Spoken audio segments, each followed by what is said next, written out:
Welcome to Lesson 4 of Reawaken the Dream, a course for the writer mom, or really anyone who's facing the problem where you need to write in time fragments and you don't get to sit down and have a block of time available to do your writing. This course solves two problems with two tools. The first problem is, how do you connect all of those fragments of writing? If you have to figure out where you left off in your story when you sit down to write, that could take longer than the time you've got available to write. You need the power of connecting threads. The second problem that you as a writer mom face is when you sit down to write, you've got a few minutes, but how do you connect emotionally with your story? Can you just sit down and immediately on demand be at the place you were emotionally when you last wrote it? For that problem, you need the power of connecting threads. Today, in Lesson 4, we're going to conclude our section on the notebox, part 3 of 3. And this will conclude all of the steps you need to already get that first tool and have it in your toolbox, the power of connecting threads. And you will see by the end of this video, you will know how you're going to connect those threads of your writing so that when you sit down to write, you don't have to ask, where was I? You can ask yourself, where am I? Because you'll be able to write wherever your mind was and is at the moment you sit down to write. So, without further ado, let's get started on finishing our build of this first very practical tool, the power of connecting threads. We'll start by doing a quick review of where we left off with the last lesson. After we had done 2 lessons on the power of connecting threads, we had already established quite a broad number of connecting threads. We had connected from key terms, random terms that you might throw out there, with where in our notebox those terms show up. We had built connecting threads up and down our directory structure so that you could navigate from the broader categories to narrower and narrower, and finally your topics. So that gave us another connecting thread. Then last week we talked about the bib box, and we made connecting threads between our big bib box and our main cards, so we could always tell from a main card, where did we get that information? And then we made one more round of connecting threads from the bib box to the author box. So when we looked at our sources of the information, we know who was the creator of that source. So we're going to run through very, very quickly what we covered last week. Last week, we covered the index. And with the index, we saw that we arranged the index in alphabetical order. We made 26 cards for the letters A to Z, and we filed them behind the divider cards, the alphabetic divider cards that I had you get to go with your system. Then we practiced doing some indexing. We saw that we would index every directory card would get an index entry for every keyword in that, and every topic would get an index entry for every keyword in the topic. And then we also discovered that sometimes we also want to index a certain word if it pops into use for us and we think we want to get back to it. So for example, on our bib card B, we certainly had the bib card for biology, which was a directory card, but we also made an index entry for one of our main cards, which was for the word epidermis because that was a term that popped up that we thought maybe we would want to go find that main card based on that term. So that's how we created our index entries and created the links to and from our main box. Then the links that we created to and from our bib sources, we used a very, very similar alphabetic scheme. Again, it was the letters A to Z, but this time each of them had the letter R in front of it because R stands for reference, and our bib box contains our references. And what we also use these cards for, we didn't sit right down and make 26 of them. No, we decided we would make them as we needed them. And so we made one to start us off. In the letter F, we had our fascinating facts about jellyfish. It was our first source. It was the Marine Conservation Society's website. We gave it a nickname, r.ffj, and we put it on this registry card so that if we saw r.ffj written somewhere, we could look it up very quickly and say, what did that apply to? Oh yes, fascinating facts about jellyfish. And also, so that we would not reuse r.ffj for something else in the future, like fun facts about jelly making.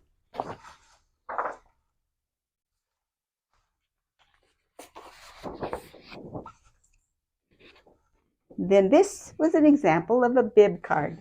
At the top of the bib card, we used the nickname, and then we added the name of the source, the author, and any information that we needed to be able to get a hold of our source again. You wouldn't need as much information if the book was sitting on your own library shelf, but if you checked it out from the public library, you might need a lot more information. And if you're doing nonfiction writing where you need a real bibliography, then you know how much information you need to collect about the book. So this is whatever you need to know about that book.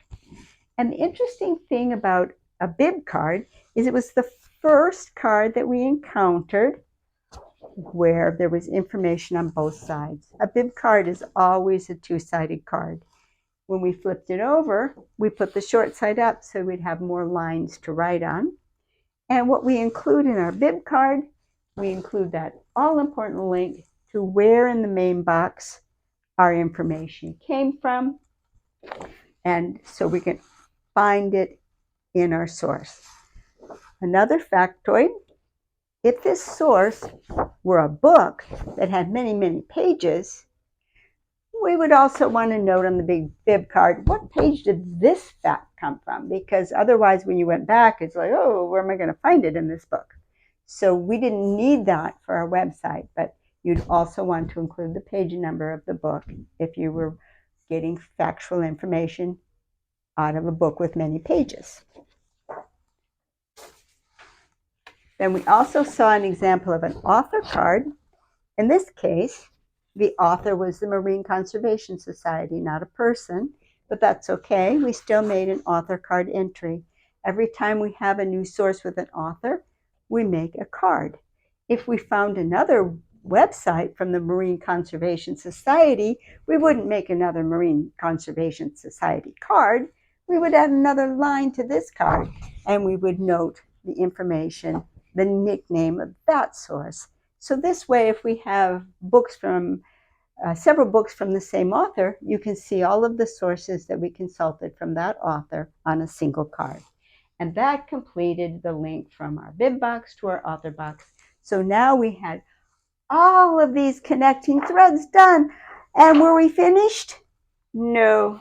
Where we ended last week, we were missing the most important connecting threads of all, the threads that link your writing so that you can find your sources of your writing when you yourself are that source, so that you can put your fragments of writing back together into a coherent story. And that is the major thing that we're going to cover in our lesson this week.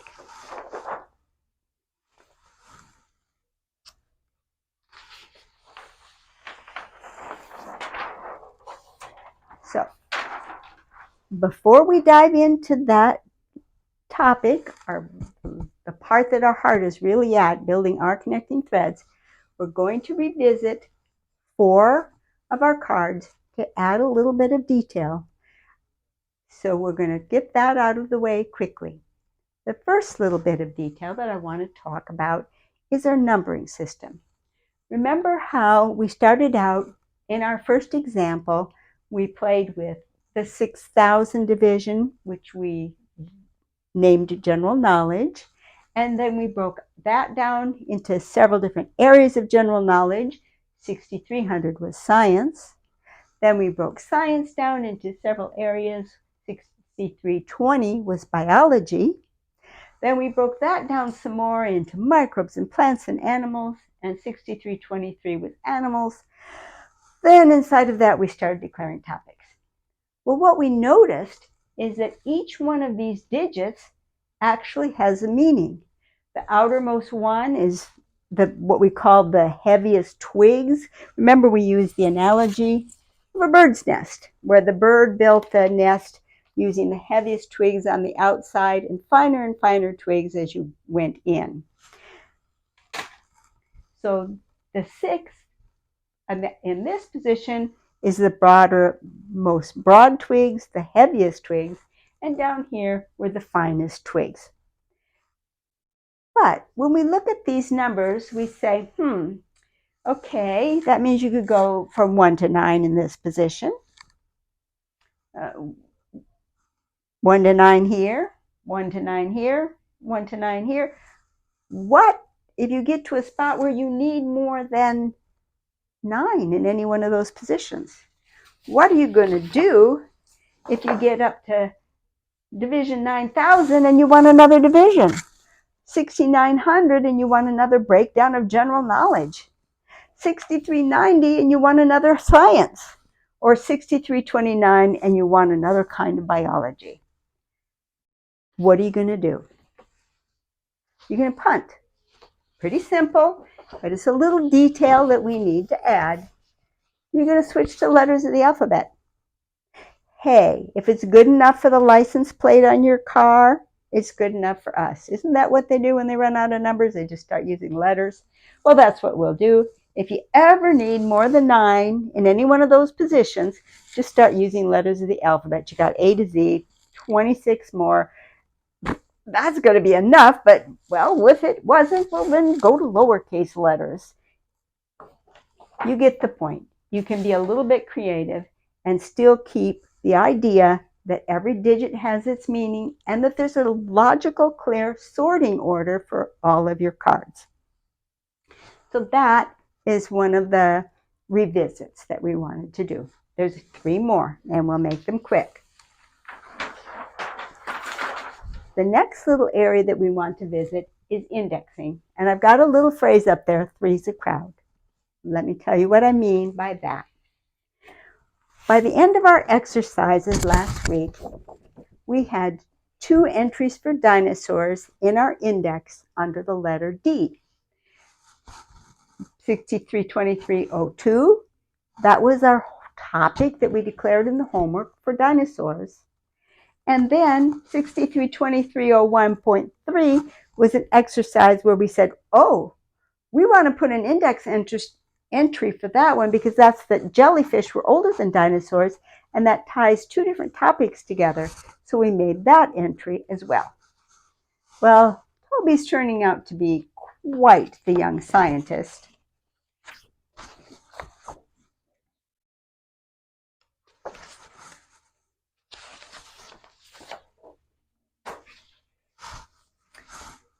And he has now gotten into information about birds. Well, as soon as he started going on birds, they created a new topic, 0.03, birds. The dinosaurs showed up again. A lot of scientists think that birds evolved from dinosaurs. That's another one of those cases where we're linking 2 different topics, dinosaurs and birds this time. So what are we going to do? Put a 3rd entry on our D card with dinosaurs? Pretty soon that letter D is going to be nothing but dinosaurs. Well, That's where we get a little bit creative. 3 is the crowd. If you're going to be putting a third entry for the same keyword, give it its own card. It'll file right behind the D's, and it'll have its own place in the index. And then you can quickly go to dinosaurs and see all your references to dinosaurs in one place. And we do one more little step. On the original index card with the D, we draw little arrows, and then that way we know that that term has been moved to a card of its own. So you pick this one up and you're looking for dinosaurs, you pick up your D's and you see dinosaur arrow, and you know immediately that you're going to look behind that letter, solo letter D, for the term dinosaurs. Okay, so we revisited indexing. Now we're going to revisit our main cards, and we're going to look at notes that need more than one card. As I said, Toby's getting to be quite the biologist, and he's gotten some information on dinosaurs, and he put all the information on the card, but he still needed to put how he felt about it, because we know that we don't want any infertile eggs in our nest. Every main card should have something of you on that card, and Toby is very good at that. He always includes his own reflection, but this time it's going to mean he's going to need to go beyond one card. Is that going to be a problem? No, not at all. His mom simply puts one of two on this card and then gets out another card, 2 of 2, and finishes the note. So never be afraid if you need more than one card. And there's nothing wrong with going 3, 4, however many cards you need. I get a little wordy with my bib cards, and it's rare that I can get through a book with just one bib card for a book. Don't be afraid of using more cards for a single note if you need them. Okay, then the last revisit topic before we get to the fun part of linking our writing, I want to talk a little bit about where topics can show up in your notebooks. Certainly, we started off with the directory card for biology, and we broke biology down into microbes, plants, and animals. Well, now Toby brings home a book about famous biologists. Microbes, plants, and so, not a problem. Our writer mom simply declares a new topic under 6320, biologists.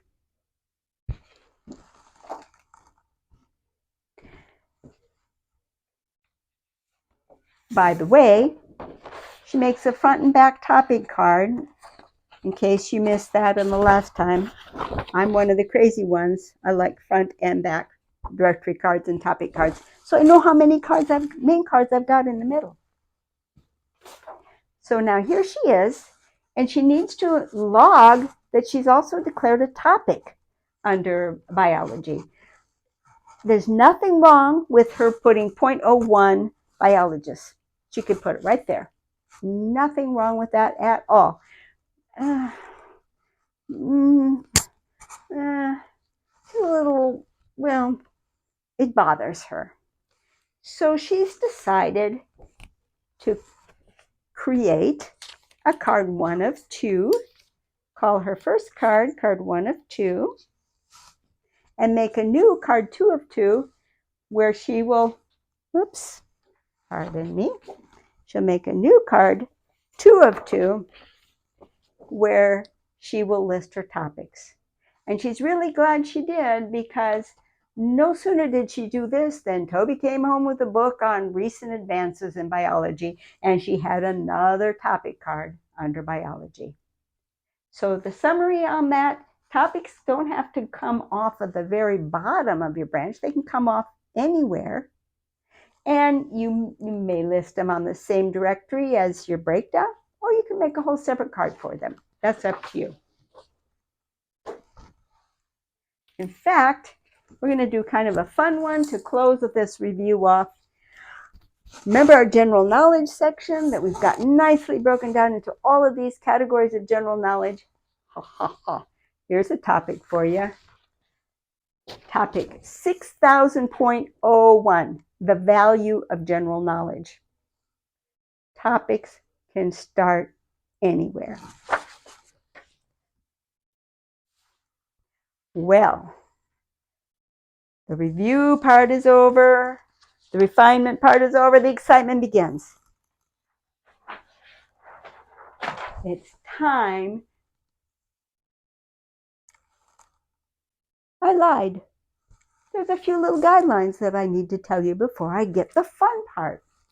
Well, we'll get through those very quickly. Your notebox, some little reminders. Your notebox is a tool. That means if there's anything I do that you don't like, do it your own way. It's your tool. The second one, link and index. Change up your directories all you like, but don't forget to make your links. Those are your connecting threads. Those have to be there because otherwise you'll have a source, you won't know where it came from. You'll have a card with info, you won't know where it came from. You need those connecting threads. Don't abandon those.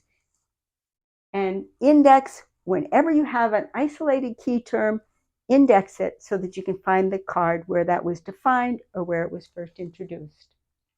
And the last little reminder here, capture. Ideas can come anywhere at any time. Always have something with you to write on so that you can capture the idea if it comes fresh in your mind. And the interesting thing is, the more you capture those fresh ideas when they come, the more they're going to arrive. If you say, nah, not now, no, not now, they're not going to bubble up as much. You have to honor them for them to start bubbling up. So those are just a few little guiding principles. Oh, and a fourth one too. Creation comes first. If you've got the creative bug and you've got a minute, write. Don't worry about any of this bib box stuff. We'll do that later when the creative mood isn't going as much. So always yield to creativity. Oh, here we are. It's finally time to do the part that brought us to the connecting threads in the very first place. If you got nothing else out of the note box, if you didn't do any of the homework and you're not sure if you want to keep a note box, listen up. This is the vital connecting thread. This is what you really, really, really, really need if you're having to write in time fragments, because these are the connecting threads that are going to link your personal writing to the stories that you're creating. We're going to be linking from your journal to your notebox. So we're going to start with, well, where are you going to put them? We're going to use the 4,000 projects areas for our notebox. If you just had a general notebox for you or your family, projects could be redecorating the family room. But because we're writers, we're going to take over at least a good chunk of the projects area for our own writing. So consequently, we're going to use some predefined areas. I've got, and you can copy me or not, I use 4100 for my personal reflections. So if my heart or my spirit is in the writing, but it's not my fiction, I'll put that reflection under 4100. If you want to do that, that's fine. I'll let you break it down however means something to you. The other area that I've reserved for you is 4200 for random thoughts. Again, these are things that for me, I put down things that don't have an emotional content. They're thoughts, ideas, notions, but not my heart or my spirit. And I put those in 4200. So I've left that clear for you to Do the same if you like. If not, you've got those two areas for whatever you want to use them for. The two that we're going to focus on and that are going to be the whole topic of the rest of this lesson are 4,300 fabulous fragments. Oh, I bet you can get an idea what that might be about. And 4,400, which is going to be your first project. We're going to take all of the rest of the time we talk in this lesson. We're going to assume that you're working on your first project, and so you're working in the number area 4,400. If you start another one, it's going to be 4,500. One more, 4,600. Just keep on using those numbers. You get up to 4,900, and you're going to call it, right, 4A00. So these will be all of your individual projects. Keep as many balls in the air as you want. We're going to focus on these two areas for this lesson. So let's take a quick look at the fabulous fragments to see what goes there. Well, as you write, you might create characters, especially when we are working on the power of living characters, which we start next week. You might be doing some exercises where you're creating an interesting character, but the character isn't part of the story you're writing right now. No problem. You can create a character in 4310, fabulous fragments. 4311 might be your first character, 4312, so on. Just as many characters as you have going on in your mind where you've written something about a character that isn't part of your regular story. These are your ideas for characters. Likewise, if you've got a setting in mind or a certain country or countryside and you want to describe it, but it's not really in your story, there's that. For history or backstory, for a message. Many, many true things are said in fiction. Now, of course, you know that you're into fiction. I don't have to tell you that. Do you have some different messages that you're hoping to write, more than one work where you want to get some key truths out there? You can track those. And the last one, maybe you've got some fun stories that you want to write. You can, as many story ideas as come to you, you can make those notes in this area, 4350. There's no requirement that any of these pieces relate to one another. It's fabulous fragments of writing that you've got where your journal is not a part of your story, but is some fiction that you might want to write in the future. We're going to track everything.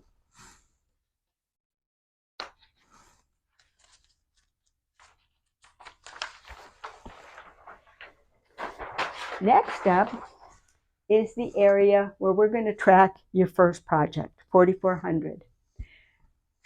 Pretty similar character names, whereas the others were ideas.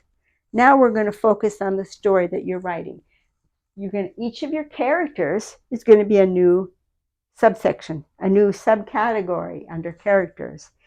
Every scene change in locations, the history and the backstory, if there's more than one character that has a backstory or there's more than one element, maybe you only need this one. You may not need to break this down anymore. The message. Chances are you won't have to break this one down unless you've got different movements in your story and you actually do want to convey multiple messages. And then finally, the all-important area, the most important connecting place of all, your story arc. Every time you write something from your story in your journal, you are going to link it somewhere in your story arc. Now that's a rather interesting problem. You should be saying, wait a minute, oh, I don't know about that, because at the start, your story arc might be a bit fuzzy. Well, I know some of the things that I want to happen, but I don't know what's coming first, and do I want to tell it as a flashback or a flash forward, or I don't have all the details of my story arc. That is not the problem. Topics are perfect for this because topics can come in any order. So the minute you write something, if it's on a new topic, declare a topic for it and right away. For example, and we'll see these come into play as the lesson progresses. In our case, our writer mom has declared 2 topics. The first one is where a very important part of the book where the witch turns the prince into a frog. That's a topic.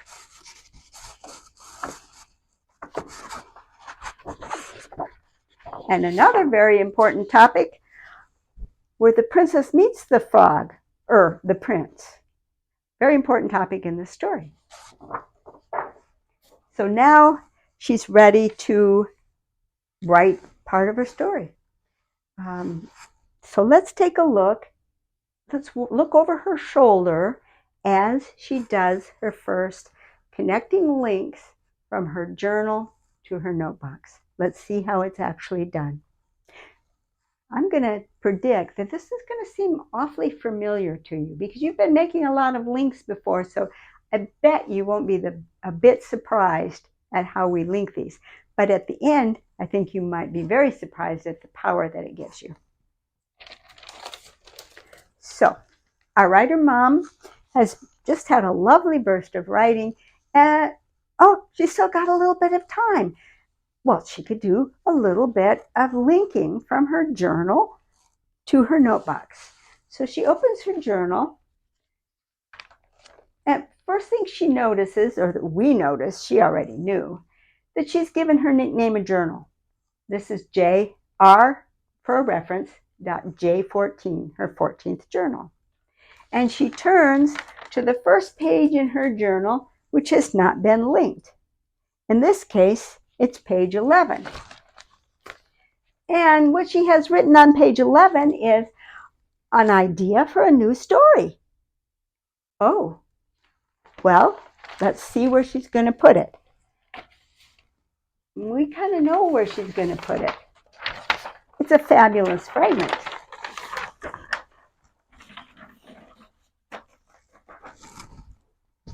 So I pulled that off. It's going to go into 4350, Ideas for a Story Arc. So let's see how that actually happens. How does that link occur? We've been looking at where links occur. Let's see how links occur. Well, here's her 4350 directory card. And the first thing that she does for her Ideas for Story Arcs is she puts an asterisk under the number. That asterisk, anytime, anywhere you see that in your notebox, that asterisk means there's something on the back side. You don't see them bib cards because bib cards always have a back side. You can put it there if you want. So let's see what she's going to put on the back side of her story arc. She's going to put a link to her journal. The journal we just saw was R.J14. And then because that was page 11, she puts .11, so she can find exactly what page she was writing on.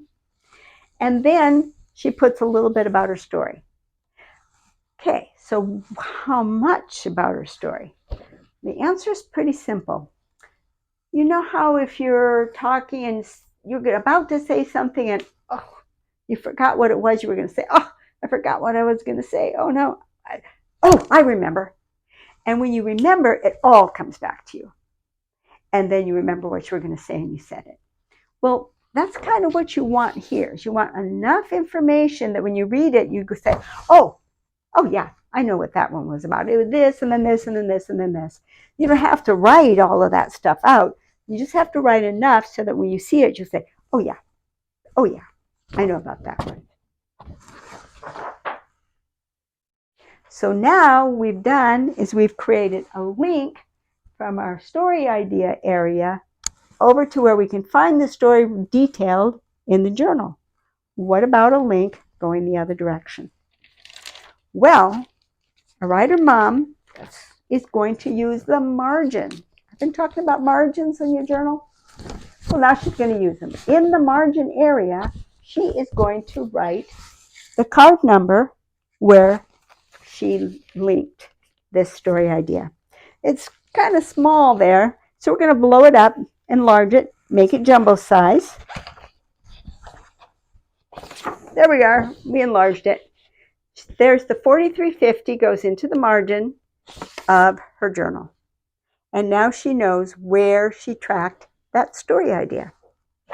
So if it's time to write a new story, a writer mom can pick up her 4350 card and look through the story ideas that she's logged. Might be card 1 of 2, 2 of 2, 3. Oh my gosh, she might have several cards of 4350 because she might have many ideas. And she can glance through them and say, that's the one I want to focus on next. I'm ready to make that one a new project. Okay, so our writer mom logged a random story idea from her journal. Now she turns the page. And the next page of her journal that she hasn't yet logged is an important dialogue between two of her key characters. So now where is she going to log this? Well, the two characters are character 1, the prince, who gets turned into a frog, and character 3, who's the princess. You wonder what? You want to know what character 2 is? The witch. You know about the witch. She's character 2. So the prince and the princess are having a dialogue. What are we going to link this page of the journal to? Well, I'll give you a clue. More than one place. First of all, we're going to link it to the card for the frog, the prince.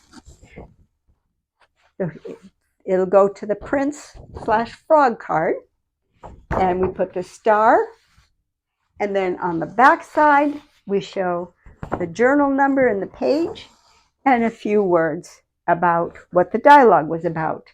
The frog meets the princess. But there were two characters in that dialogue. Well, the second character, let me tell you a little bit first.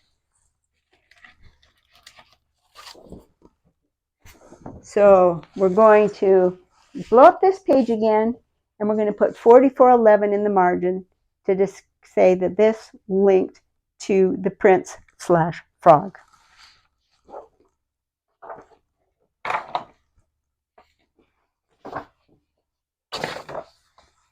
Next up, because there were two characters in that scene, she's going to pull the card for the princess. Princess was 4413. She puts a star on it. And again, on the back side of the card, she writes the journal reference. And this time she says the princess meets the frog. Well, it's from the princess's point of view here. And now, back on her page,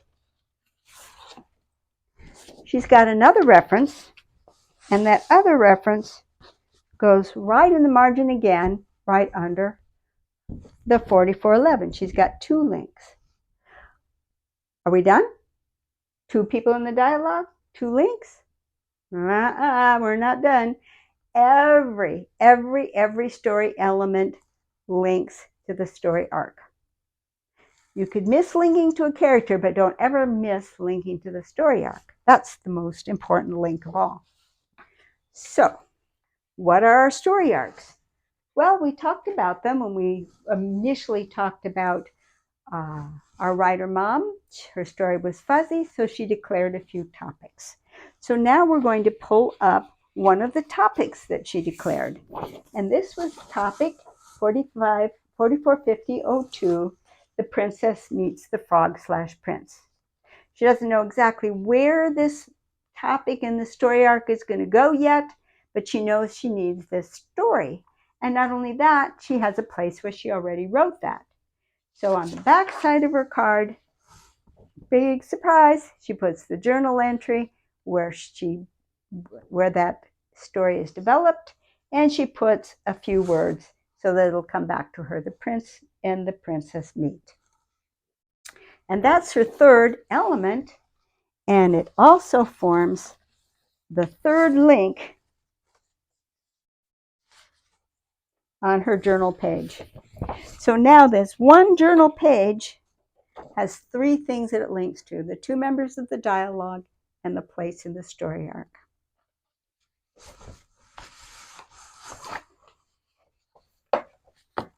And that, my friends, is how you make the connecting threads from your work to where you log your work. The beauty of this thing, let's review this a little bit.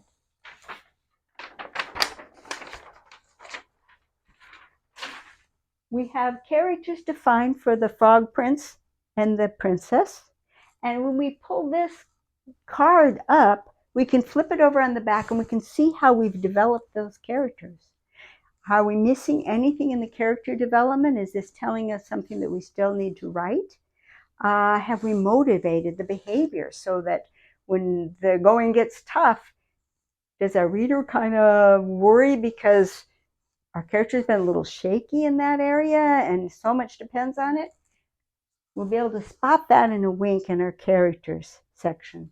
Likewise in these areas, and the story arc is going to be the most interesting one of all, because we're going to go now to the final step in the whole process, which is how you're going to put together the final story after you've already created it on all your separate cards. At some point, you're going to know clearly what your story arc is.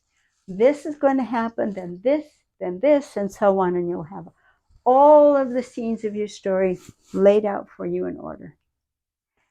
And you'll have all these topics that kind of came in random order, the order in which you wrote them.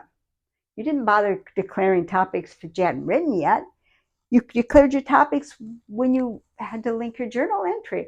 Ooh, that's when the princess meets the frog. I don't have that topic declared yet. So you declared it. So these are all in kind of whatever order.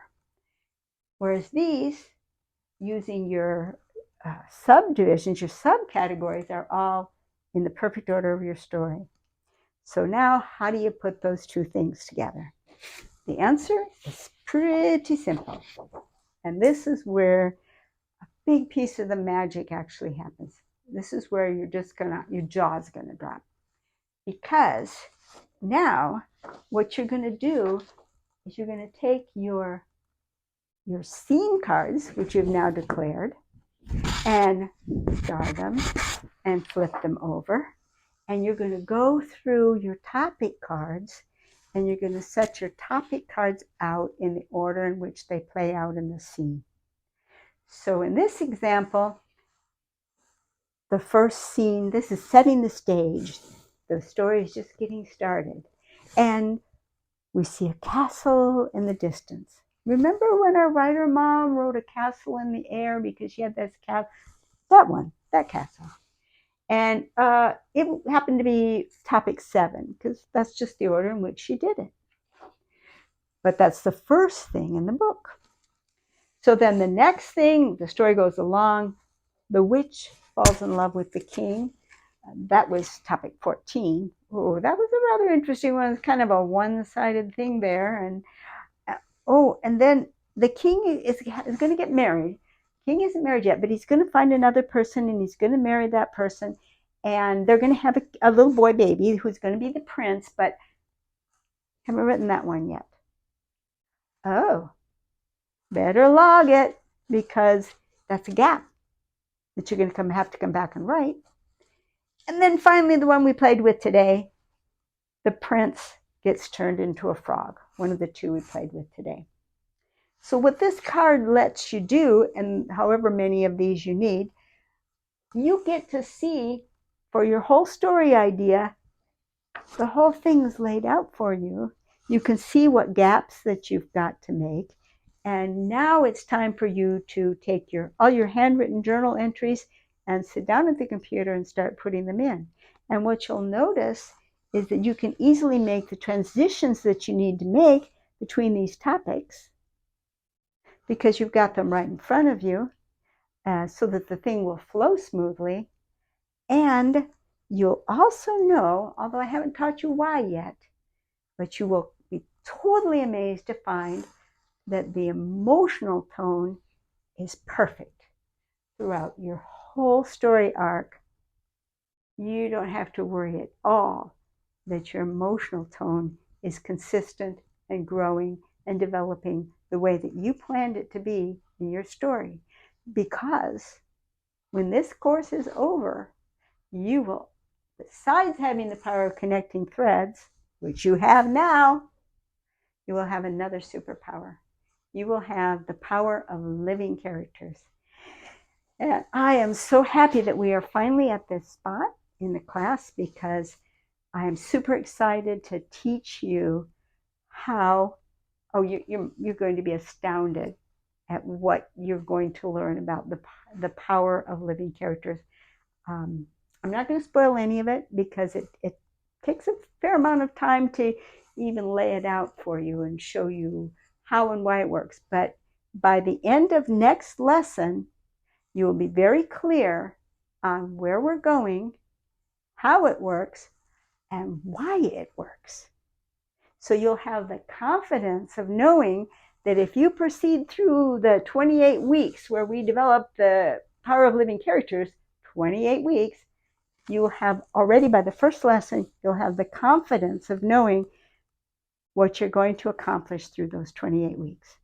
And that's a promise that I make to you, and you'll see that in next lesson. So in the meantime, I'm Kathleen Spracklin.